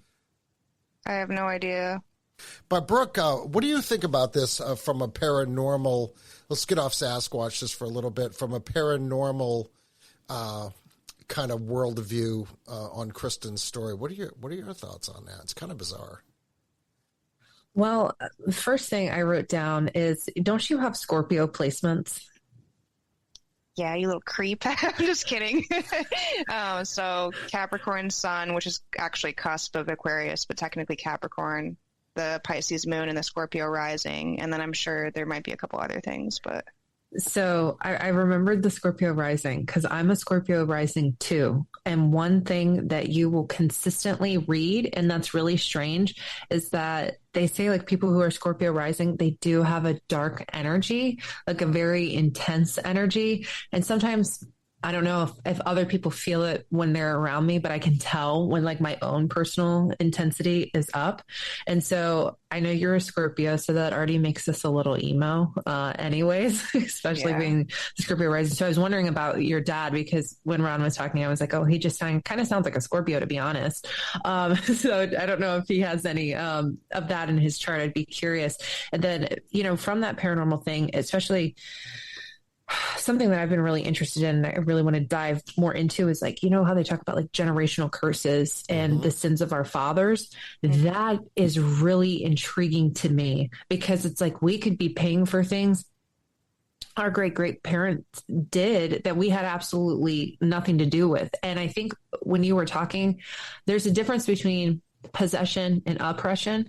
So somebody could have a demonic oppression and not be, full on possessed. They could just be oppressed. And I think I'm reading this book right now, and it's actually talking about like, it's Return of the Gods. And I think I was telling Ron a little bit about it. Like, it's really fascinating because it talks about the gods of old, and it gets into like cultural possession and how on like a macro level, how we are kind of preconditioned and things like that. So, but honestly, it sounds like you kind of have some psychic abilities, to be honest with you. I think that you can clearly have a connection that you would be what I think people would describe as a sensitive. And when we get off the air, I'm going to send you someone who I really feel like could help, navigate that. But to me, it definitely sounds like if you got that feeling, it's all about intent too. And I think because you had that negative feeling, I think that that's really telling that it wasn't a nice, happy being to kind of help your dad cross over to the other side. It definitely sounded like you were dealing with something much darker. And I'm so glad that Ron is going to get that for you. And I would recommend looking up like almost like a protection prayer. And we've done it. It was one time, it was actually on that same expedition that we had been scouting for. Some weird stuff had happened. And like we were talking pre-show about sometimes how Bigfoot and paranormal bleed together. We were in this 1800s graveyard and we were having dialogue with one of the ghosts there. We think it was like the grandfather. It was like this family cemetery, really old graves. Some of them didn't even have, you couldn't even see who was there. And one of the guys, he sees shadow people in his house all the time. It kind of reminds me of you and the things that he says. And so he's really sensitive to these types of things and these types of energy. And he was like picking up on this just extremely negative energy. He just said it was like a hose, just like kind of cascading over him. And it just felt really heavy. Like he could feel it on his shoulder. So when we left, the one guy, he broke a card out and we just said basically this protection prayer that just kind of rebukes anything negative from latching itself onto you and coming home. So you can say that and go at home and feel at peace in your own space. Like you didn't bring a hitchhiker back home with you. I think if you're experiencing something like that, I think you need to, sort of like bless yourself before you're leaving and say, I leave as I came. I'm not taking any of this home with me, just to protect yourself and your energy. Cause it sounds like you are a true sensitive and you might be stepping into, for lack of a better word, maybe your powers or, your sensitivities. I think you're a high vibrational person. I really do. I kind of get that vibe off you. Yeah, I've had a lot of wild experiences. Sometimes I'll even get like messages for people that I barely know, and I'm just like, I have to tell them this, and they're so weirded out by it, and it's few and far between now. I used to be a lot stronger, but it's just been so fogged. But I'm like 6 weeks without weed now, so I think that's like helping, and plus, I think that you have to work on that stuff too to keep that keep those abilities up. Yeah, so my mom figured out that because we have people in our family that have psychic abilities. My mother is one. I was one, and I'm pretty sure Angelica was also, but sadly she's gone. And we're starting to try to wonder if little G is, but that's not where her brain is right now. But my mom actually, she goes, I found, you've probably heard me say this a million times. My mom would go to yard sales and buy like really weird books for me. Kristen, the book about the right brain book that we have in the studio? Yeah, about the gateway experience, which is, I didn't even know. And then we started talking about gateway. Then I said, what's this book? And then we had a book right here in the studio that was all about the gateway experience. But my mother had bought me a book about my psychic abilities and how to hone in on them and how to exercise them and make them work. And I don't really know if I would consider it psychic, but I've been, I guess what they describe as a precognitive from some of the dreams that I have, prophetic dreams that I had a really interesting one about a week ago. I told my wife about it, but my wife's not really into that. She doesn't want to know anything about it. She doesn't want to hear anything about it because it scares her. But I think she knows that I have certain abilities too. But my mom, when I was a kid, she would say she was very close with her Uncle Jimmy, and he was one of the direct proctors also. And my mother would say, Uncle Jimmy's going to come today and visit. And I mean, he never would call. He just would show up, and like clockwork, he would show up. Him and his wife would show up to visit my mom. And she would be able to predict when he would come almost every single time. She said, I know she's gonna show up today, and then he would show up. I do the same thing here, like during the day, and it's usually people like not really in the mood to see, and I'm like, oh my God, this freaking dude's gonna show up today, and I'm gonna have to spend time talking to him, and then they'll show up, and I know it's not oh, you manifested it, that's why it happened. No, it was gonna happen. I just had a heads up that it was gonna happen, right? And then the whole thing that happened when little G's dad was messing with the Ouija board. My mom knew he was messing with the Ouija board because she called him out on it the next morning. And she said, don't ever touch a Ouija board ever again, because I think my mom has really powers. I mean, she's 86 years old now. And I have always believed that she has certain powers. And I think that I inherited those. But anyways, Brooke, you talked about generational curses and how the children pay for the sins of the father. Like, I'm a firm believer in that. And when we get off the air, I want to tell you a quick story because I haven't said anything about it on the air. And it was actually brought up to me from my cousin who lives down in your neighborhood. So, and he said it was something that his grandfather told him. His grandfather was my uncle. So, really cool story. We'll just talk about it real briefly. But yeah, that's some really crazy stuff there, Kristen. I have to admit that none of that surprises me. There's even more to it, but I'm not. Well, I mean, your dad has always had his struggles with alcohol, with drugs, with all kinds of things. I will say one thing for him. He always got his work done. He was always a great worker. He always, I can remember when he was working with me, and this was 30 years ago, he would be working. He wouldn't even take a lunch break. He would have he always liked those Greek gyros, the little Greek sandwiches. That was always one of his favorite things to eat, and he would get it at the local pizza place. He would have it in one hand, and he'd be sanding with the other hand. You know what I mean? I would always say, hey, buddy, why don't you just knock off for a half hour? It's fine. Just, have your lunch or whatever. But he always had a really good work ethic. He was just always. He's still talking about getting back to work. Yeah. And just humor him on that, right? But I mean, his relationship with some women was extremely toxic. I mean, and it was, and the one in particular was one of my exes that ended up spending a lot of time, years with your dad. We won't say her name online, but, she was a redhead, if that sparks any memory for you. Yeah.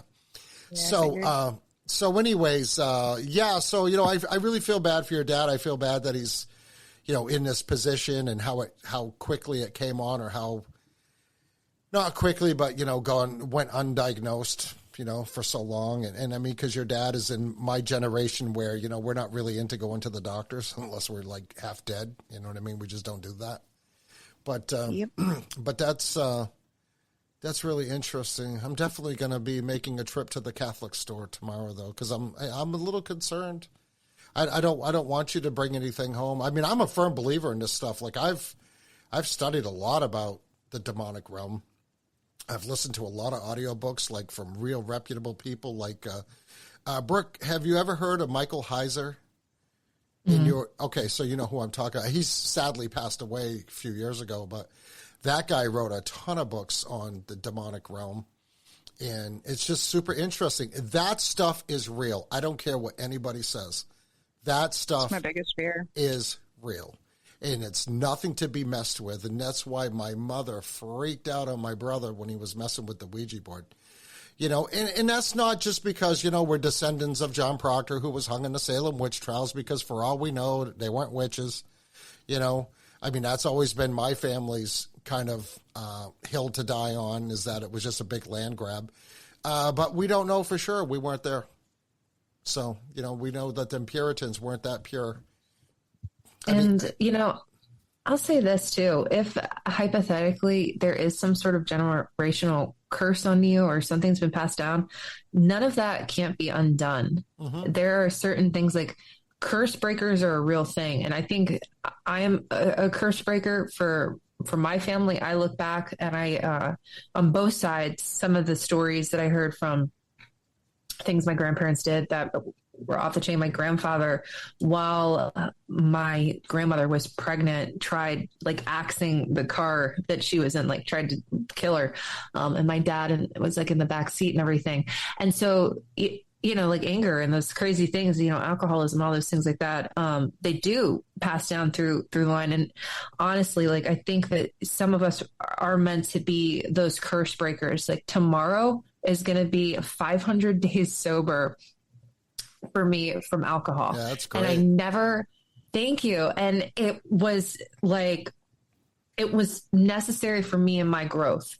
And I felt like that was kind of like a curse broken, because there's so many different people in my family that like it could have just been a lot different had I don't know, just decided. And I never expected to be like 500 days sober. It was just kind of something where I was like, I'm just going to quit drinking and we're going to see how it goes. Like I'm going to, maybe a week, and then turned it into 2 weeks and then 3 weeks. And then it was just like, now it's something I don't miss anymore. And I just have like a lot different perspective, like being on this side of things. And so just because, maybe weird things or dark things have happened to you, that doesn't mean that that's your life. And I know that can be really depressing when you're going through certain situations and it's like, gosh, why is all this like really, hard stuff? And it sucks because it is hard. And it's like, why do we have to be the ones to clean up the mess here? Like we didn't do anything, but there is hope. And there's a lot of other people who, you're not alone. And I know sometimes it can, and I think that is part of it, is that when you are special, if you can, they can keep you isolated and away from other like-minded people or people who understand and can help you through it, then they've won, because that can really turn easily into self-isolation. You don't trust people, you're scared, just different things like that. And just know that there's like a community of people who, I myself will walk through the trenches with you. So you're not alone in this battle of life. We're all here, trying to spread that love and light. Yeah, I appreciate you. That's probably part of the reason why I feel like I need to move to Florida once all this is said and done.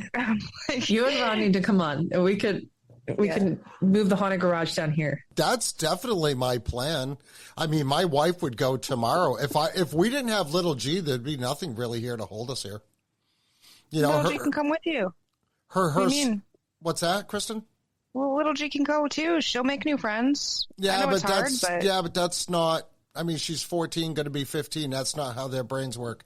I mean, she flips out when I say that I might be pulling her out of school and putting her in private school. She doesn't like that. I mean, she really gets genuinely upset about it, But again, I tell her, when she tells, she goes to therapy a couple of times a month, which I think is good for her.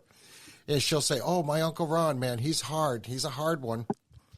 He's a hard guy. And I know it, and I kind of got into this little tiff with my wife about it last night. And it's like, yeah, it's just how I am. I just, I want her to know that I love her, obviously, unconditionally. But when she acts and says stupid shit, I call her out on it. I don't even like process it. I just call her out immediately. You know what I mean? And I think, oh man. And my wife said, yeah, that was pretty harsh. That was pretty harsh. And saying to me, about this little discussion that little G and I had just after dinner last night. but whatever, it is what it is. I think the generational curses is a real thing. Sean and I talk about that a lot. And the more that I learn about that and the more that I think about that and some of the things, because Sean and I talk too about, my father was into some pretty dark stuff. And that goes all the way back to his childhood, and we'll talk about that later. But and so when I start thinking about that, it all starts to make sense, right? It all comes together and it makes sense. And I think for Kristen, what she's going through with her dad, it's starting to kind of make sense too, right? When you think about it in those terms, when you hear what's going on, and when you've known the family. I've known her family ever since they came to this town, and it's just. There's something to it for sure, and I hope that there's a way to kind of get past that and maybe somehow just have a different outlook on life. And I mean, not that it's bad, Kristen. I'm just saying, I mean, when we have listeners say, "Oh my God, she's always so down. She's always this and that," and I'm like, "Yeah, that's just how she is." And He's like mean, Wednesday Addams. Yeah. Yeah, the only guarantee is that we're all going to die. How can I not be down? Like, it's just, that's the only promise we all get. And I hate to think about it. Trust me, I hate to think about it, but it's like, it's the only reality that keeps flooding my brain all the time. So, well, I have a question for you guys. Have either of you done any sort of paranormal investigation in your town? Mm-hmm. Yeah. Yeah. Yeah. I have, but Kristen. Not necessarily an investigation, but I did go to the Shaker Village. I did go to a house that is like pre-Civil War era, and some weird stuff with shadow people happened there. I wasn't looking for it, but I happened to go somewhere to work at an ayahuasca ceremony, and it was flooded with an entity. I do want to go to that Church of the Woods, though, that's mentioned. Did you ever watch the Sabrina series on, not the older one, but the newer one on Netflix? Yeah. How they talk about how when Lilith at one point mentions in one of the episodes how she went to the Church of the Night or Church of Shadows or something in New Hampshire. I did a little digging because I was like, ooh, where's that? Like, what is that referencing? And it's actually referencing something called Church of the Woods, which is in the town. That's and I know and it's literally in the woods. I don't know. And I mean, you guys talk about like the weird things of New Hampshire, the weird energy up there with just the different celebrities and, Ghislaine being found up there. Yeah. Yeah, that's a whole other thing. So New Hampshire has definitely got some weird shit going on here for sure. And a lot of dark stuff. And when I start thinking more about things that happened in this town and some of the characters that my father was associated with, it doesn't make me feel too good, honestly. And then because, this is how Sean and I became close. Sean and I have been friends since we were little kids. We're not too far off. He's maybe a year or two younger than me. But our dads were friends. And his dad, that's a whole other dark story. Like when Sean tells stories about how he's been attacked and how the government's come after him, and if you really knew the real story, which he will never talk about on the show ever, you would say, oh my God, no wonder. You know what I mean? Because it goes to the highest houses of politics, and not only in this state, but all the way to Washington, the people that were involved in this stuff. So, yeah, it's kind of, when I think about it, and I'm like, I have no doubt that I have a generational curse. Like, there's no doubt in my mind. And I always wondered why, but I think that we have figured out why. So we have to, like you say, Brooke, we have to work past that. All right, let's get off the doom and gloom for just a little bit. So, Brooke, I know that you have been very active in these Bigfoot conferences. I see your face all over the place on Instagram. And then I heard that you were going to be part of this cruise. Can you tell us a little bit about that? Because I think it's pretty cool. Yeah. So basically, the people who put on the event here in Florida gather up events. They do a conference here in Florida, and they do one in the Smoky Mountains. And for the past 2 years, they've done an Alaskan Bigfoot cruise, which I think is awesome. And I wish I could have gone. It's like, that's one of my bucket list locations. And I guess people requested warmer weather. So they decided to try a Miami cruise. And so we're heading out of Miami. We're going to St. Martin, St. Thomas in the Bahamas. And on the cruise ship, we're going to have talks from Dave Paulides, Dr. Jeff Meldrum, Dr. Mira Mayer, and you're going to have all these other Bigfoot people there to interact with, and there's going to be excursions. So at the Florida conference, I was part of this thing called the Skunk Ape Roundtable, and it's where the idea of it was that we would go up and have a roundtable like discussion on Bigfoot and different things. So anyways, after that, the organizer had come up to me, and we were chatting, and we were talking about the cruise and stuff. And he was like, hey, we had a discussion. He's like, you're in if you want it. And I was like, all right, I'm in. Tell me what I need to do. So now I'm a part of this cruise, and I'm really excited. It should be a really good time. So it's going to be on, I think, Symphony of the Seas, which is one of the 5th largest cruise ships in the world, which is really crazy to think about. But yeah, so they're doing a lot with that conference. So I'm excited. That is really cool. So obviously not everybody on the cruise ship is going for this Bigfoot conference, but there's going to be probably a lot of people that are going there just for that, right? A few hundred. Yeah. Yeah. Yeah. Would you say there was 200 spots or something like that? Yes. 200 cabins available. So. Oh, 200 cabins. Yeah. Okay. Yeah. Yeah. Yeah. So what do you have on your schedule for upcoming expeditions, or what do you got going on? Yeah, I'm actually leaving in a couple weeks. I was invited to speak at a Bigfoot campout in Eastern Tennessee. So I'm really, really excited about that, to get to go back out there, because I went to the Smoky Mountain Bigfoot conference last year and we were in town. That was one of the craziest trips I've thrown together. We were in town for under 48 hours. We flew in a Friday night.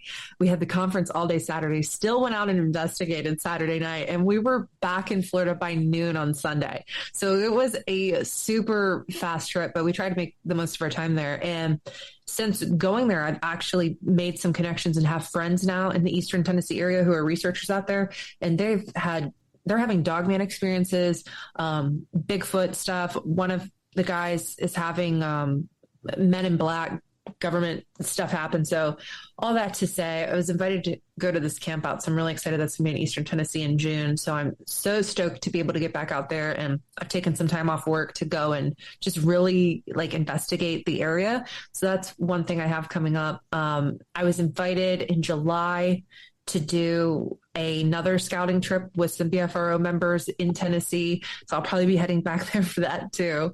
And then in September, I'm really trying hard. I'm torn.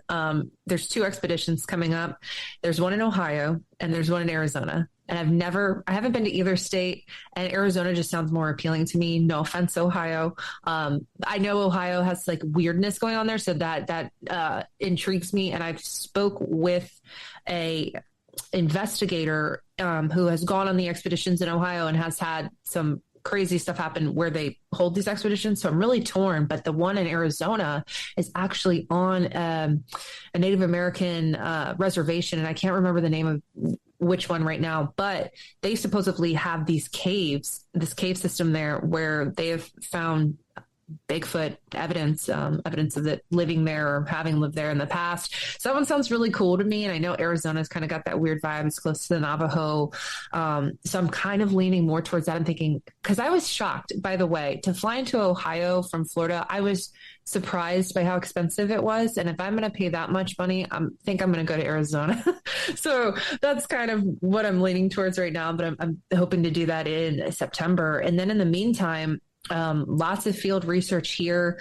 It doesn't stop. I'm out almost every weekend. I'm out here in Florida in our research area. I have a research area that's near me. And then I also travel to Ocala and I do other stuff in Florida too. So it doesn't stop. Ocala's beautiful. That's horse country up there. Yeah. Mm-hmm. Yeah. I'm a big horse guy. So one thing about Ohio, what a lot of people probably don't think about this, but, southern Ohio borders Kentucky.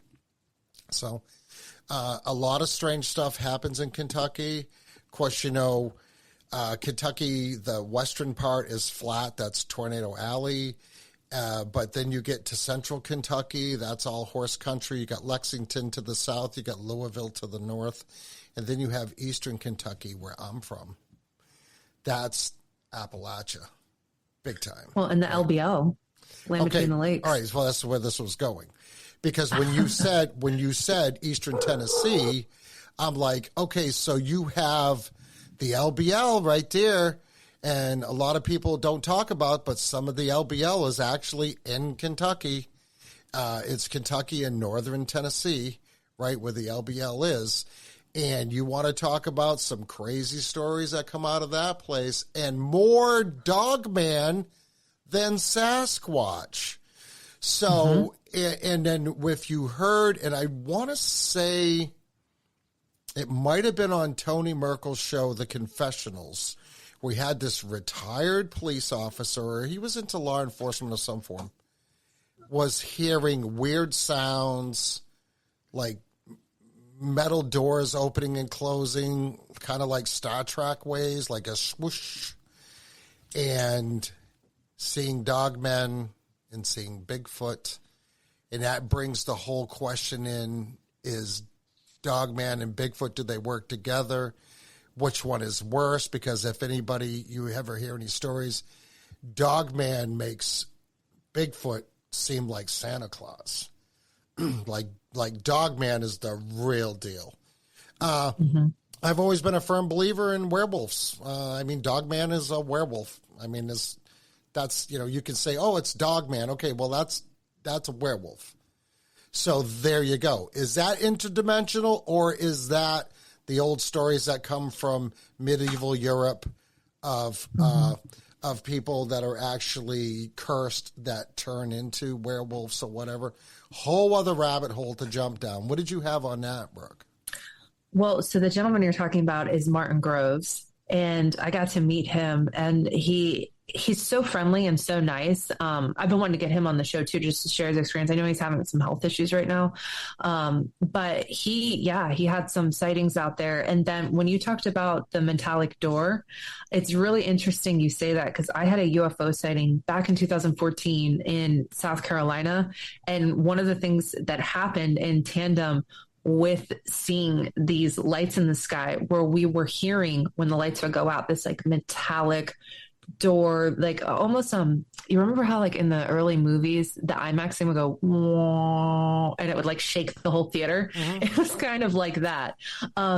So yeah, when I had heard that episode, I was like, oh my gosh, like, because that's something I didn't tell anybody, because I think a lot of people, just like how Kristen didn't share all of her stories. She's like, oh, I don't know. There's some things that are just so far out there that you think that people will just think you're crazy for sharing it. So I don't always tell a lot of people about that part, because they're like, okay, I can get behind you seeing lights in the sky. But then you tell them, well, I heard this really strange metallic sound.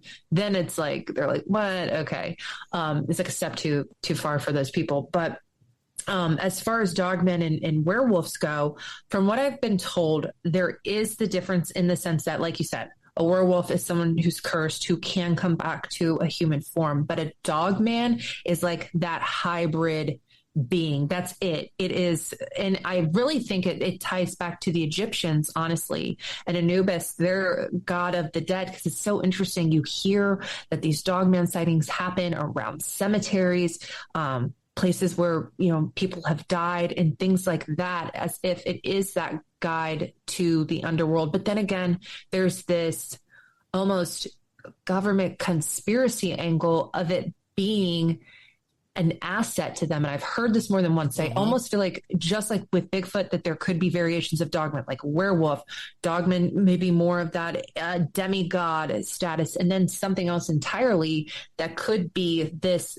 hybrid that is potentially, working for the government. Because there was this really famous story that happened from this trucker who actually wound up killing one of these things. It was trying to attack him through the cab, and he pulled a gun and shot it, and it was like dead on the road. Well, he got pulled over, and they were saying, like, you shot one of our assets. You shot our asset. And it's like just really weird stuff. Like, and like you said, seeing dogman and then Bigfoot. Yeah. Bigfoot is like the friendly forest being, and dogman is something else completely entirely. I've not heard one dogman story that's been positive. And yeah, sometimes like Bigfoot can be aggressive.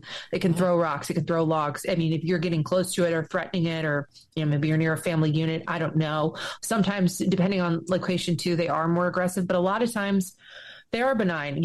I saw eyes. I got a bad feeling, but nothing like outwardly aggressive happened. But I've heard people like escaping with their lives when it comes to dogmen. Not friendly at all. Well, we've all heard stories about aggressive Bigfoots, right?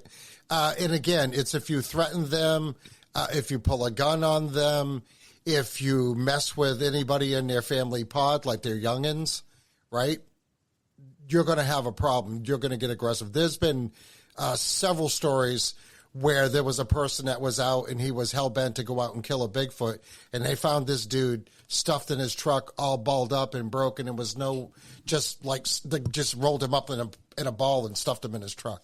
Like another human can't do that. That's not possible. right? And that was a legit encounter story that I heard on Sasquatch Chronicles from a few years ago. But, yeah, super interesting. I think, you should definitely be careful when you're out looking for these things, because what happens if you find what you're looking for? And that's one of the things that I'm not apprehensive to go looking for Bigfoot at all. But to answer Kristen's question to you earlier, I don't know what I would do. Right? I mean, I wouldn't know at all. But I'm pretty sure that we have them in our neighborhood. And here's something I want you to bring up to your BFRO friend. I will text you the name of our town. Kristen already said it on here. I might cut it out. I might not. Cut it out. There is a encounter from this town listed on the BFRO site. It was an audio encounter. So I've had audio encounters. I've had smell encounters, and the audio encounter was pretty wild. Pretty wild. So we have a listener.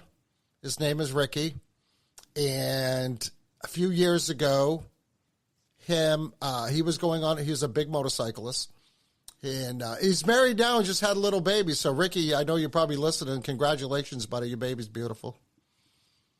But he came up and he was going to be around. I said, well, here's my address. I expect you to show up. So Buckley had come to the house. Ricky showed up. And I said, Ricky, you can tent, you can stay in the house, you can do whatever you want. You're here. Let's hang out. Let's have a few drinks, and we'll have a fire, and we'll just hang out, and I'll cook some food, and we'll just shoot the shit. And he ended up doing that. He goes, oh, no, I'm going to camp out. So he puts this hammock between these two trees up on the side of my yard. And I was joking with him. I'm like, well, I said, you want to put that up high enough? And Buckley's like, yeah, you're going to put that up high enough so Sasquatch can't get you. And he's like this. I said, oh, no, he's serious. I'm serious, too. You'll probably hear him tonight. Because it just happened to be in this period of time where I was hearing weird stuff out in the woods out behind my house. And I mean, we hear owls all the time, and then we get multiple owls, and they talk back and forth. They hoot and holler back and forth. But what I heard was a little different. What I heard was a little bit of like chimpanzee noises. Like, hoo, hoo, hoo, hoo. God strike me dead if I'm making it up. I heard that off in my yard. And when I heard that, the owls started hooting back and forth. And then I would hear that sound. And then it would go dead quiet. And this was like 10, 11 o'clock at night. And as a matter of fact, I was going home from doing a really late show. Because when Buckley and I were here, we'd be here super late. Kristen would always peace out before us because she had to go to bed early. But, and it was just like it had just rained. It was nice. It was hot. And I'm thinking, oh, man, it was misty out. It was just like that perfect kind of air, that something was going to happen. And I'm like, oh, man, I'm going to take a swim. Well, I'll tell you what, after I heard that, I weren't taking no swim. You know what I'm saying? I'm like, okay, whatever is out in the woods, I'm not going to encourage it to come down closer to see what's going on. But Ricky was in his getting ready to go to bed, and we're out there, and we're getting ready. Buckley's getting ready to go home. And we heard this ungodly screech up in the woods. And Ricky looked at me, and I looked, and Buckley looked, and I'm like, Ricky, I wasn't joking. I think we have Sasquatch in this neighborhood. I said, but I will tell you this. You're welcome to stay in the house tonight. I said, I have zero problem with that at all. You can camp out on it. We have a room with a day bed in there. I said, you can camp out in there. It's all good. It's not a problem. If it freaks you out. He goes, no, I'm going to tough it out. And he did. He slept out in his hammock all night, and obviously he was still there the next morning. But that was kind of freaky. So yeah, I'm all in on this stuff.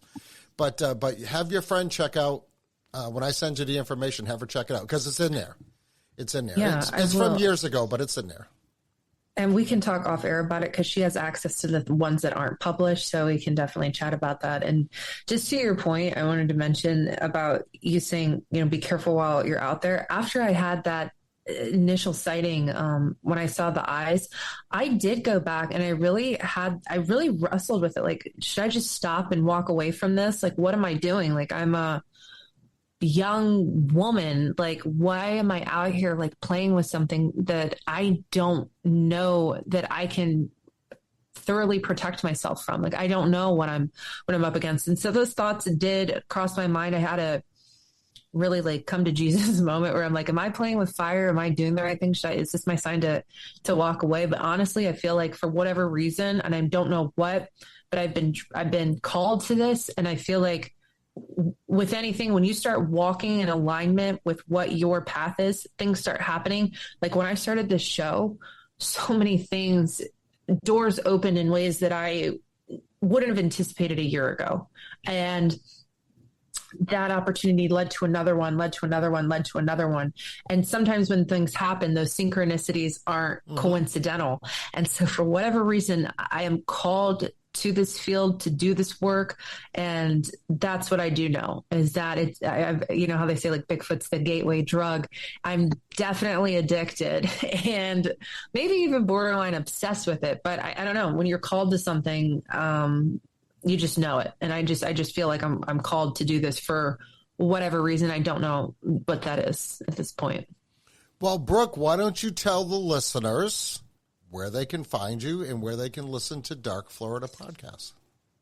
Yeah, well, you can listen to Dark Florida anywhere that you get podcasts. We are on it all. And you can follow me on Instagram at Dark Florida Podcast. I post a lot of the field research that I'm doing there and just some behind the scenes stuff. And yeah, feel free to reach out with any stories. And yeah, that's where you can find me, Dark Florida. Yeah, podcast. Any leads or anything like that for sure. Hey, Brooke, you know, I was so excited when I saw that you were going to start your show. You know, I'm so happy for you. I wish you all the success in what you're doing, because I know, I know that you're a genuine person anyways. And I just, you and I always hit it off, and you're just a really good kid. And I know that you're going to do really good things. And hopefully, not hopefully, we'll definitely be getting back together a little bit more often. Because you know what? You're never going to run out of stuff to look at in Florida. I mean, Florida is a big state. People underestimate just how big Florida is. Totally. And I mean, it's weird from top to bottom, from Panhandle to St. Augustine to Coral Castle to the Everglades and to everything in the middle. I mean, there's a lot of stuff happening here. Casadega, and we didn't even talk about that tonight. Yeah. You know what? Well, we'll get you back on, and we get you a few months under your belt as what's going on. And I would love to have you come back on and kind of give us an update of what's going on. And hopefully we'll have some things, because, good weather's finally getting here. I'm going to be, getting out in the woods here myself, on the 4-wheeler trails, because there's some really there's a lot of weird shit happens in this town. That's all I can say. I ain't making that up. There's some weird stuff happens here. And I kind of want to get to the bottom of it. And I told Sean, I said, you know what? We have a portal in this town. It should be our goal to try to find that. I said, it might not work out good if we do find it. But we have conservation land here. Sean's pretty positive he found a burial mound. And we're going to look into that. Yeah, we're going to look into it a little bit deeper. And as a matter of fact, when he saw this, what he thinks is a burial mound, he found some weird carvings in rocks, like runes. So we're going to look into that a little bit. Yeah, it's pretty freaky. Kristen, did you have anything to close up with Brooke? So when you go to Arizona, are you going to go in the cave tunnel systems? How'd you word it? Totally. Yes. The caves. Mm-hmm. Cool. And then when people say they get zapped by Bigfoot, is that just referring to when they're like pushed by something, or do some people describe like a vibrational type of it's shudder type? I don't know how to explain it, but so from what I'm told, so that lady, she was pushed, but the vast majority of people who say they've been zapped, it's almost like they get onset really sick. They'll either experience a sudden and intense migraine, unlike anything they have ever experienced before. They'll suddenly feel really sick, nauseous, like they're going to pass out. There has been the reports of that reverberation in their chest, and just completely like energy just goes boom, like they've completely been almost like zapped of their life force.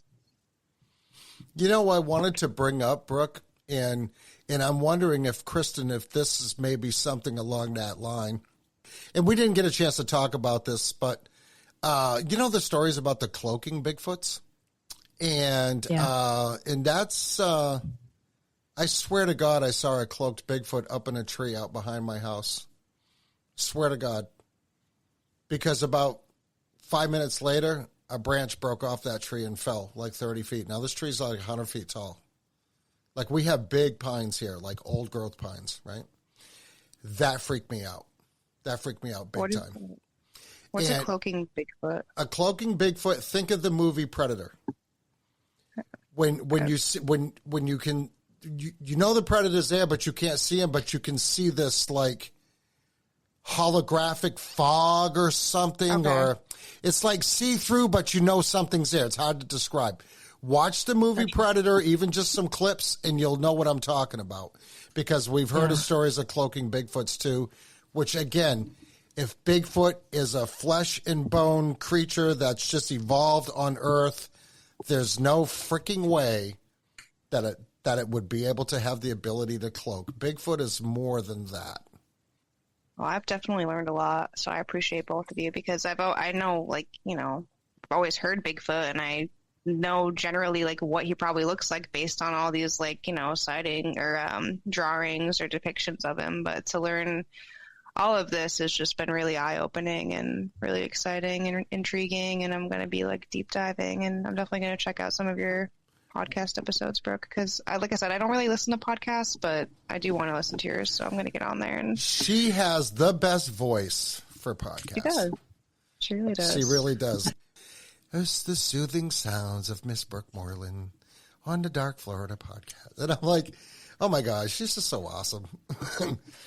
But thank you. Yeah. So I hope everybody enjoyed that. I know we kind of jumped around a little bit, and then we went a little dark and kind of got personal on Kristen, but I think it was needed. I think we needed to go there. I really do.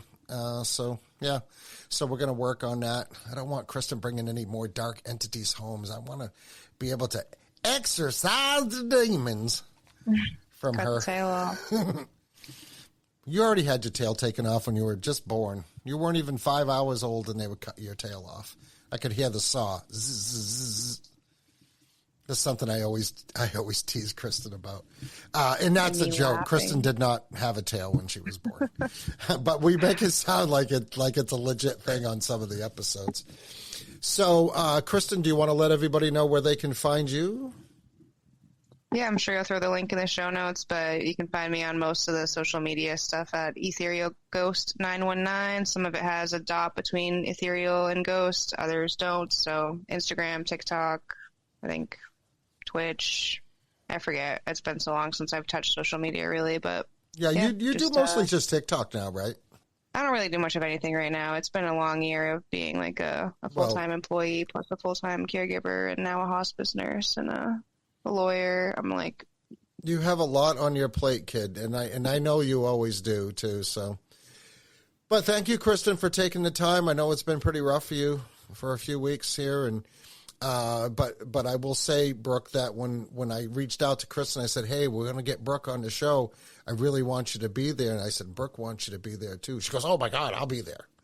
I'll be there. Yeah, so. I'm like, when? Tell me when. Yeah. I love that. I was getting all worried yesterday because I hadn't heard anything. I'm like, we still hanging out today or what? Oh yeah, no, so Brooke, she reminded me yesterday. She goes, oh, we still on for tomorrow? And I'm thinking, because I've been like just bouncing off the walls, so busy. And I'm like, oh crap. I said, that's right. We can't miss that. So Kristen actually saved the show tonight. All right, everybody. Kristen, thank you for coming. Brooke, thank you so much for joining us, sucking up a couple of hours of your time. And And I was really looking forward to this. I look forward to hearing more from Dark Florida Podcast. And everybody that's out there, you know where to find me on Instagram at the Wicked Planet Podcast page.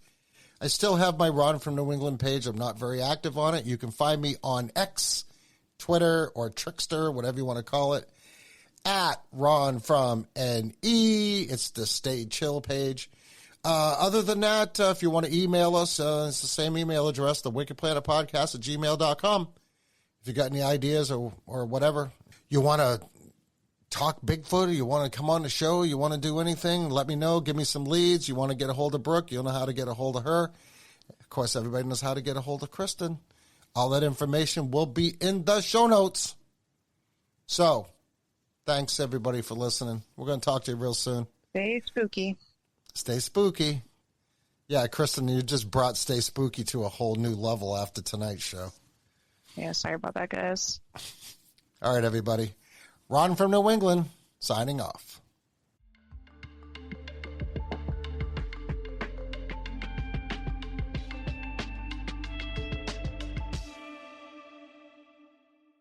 Thanks for tuning in to this special Swapcast edition of Dark Florida. While I'm out in the Appalachian wilds, chasing legends and looking for the truth behind Bigfoot, Dogman, and everything in between. I hope you enjoyed this crossover episode with the Wicked Planet podcast just as much as I did. Huge thank you to Ron and Kristen for having me on and letting me get a little weird with them. If you liked what you heard, don't forget to follow, share, and leave a 5-star review wherever you're listening. It helps other weirdos find the show. And if you have a strange story or experience of your own, I'd love to hear it. Email me at darkfloridatopodcast@gmail.com. And don't forget to follow for behind the scenes content on Instagram at Dark Florida Podcast. You can subscribe on YouTube, youtube.com/darkflorida1. And you can always support the show at buymeacoffee.com/darkflorida. Until next time, stay curious and stay strange.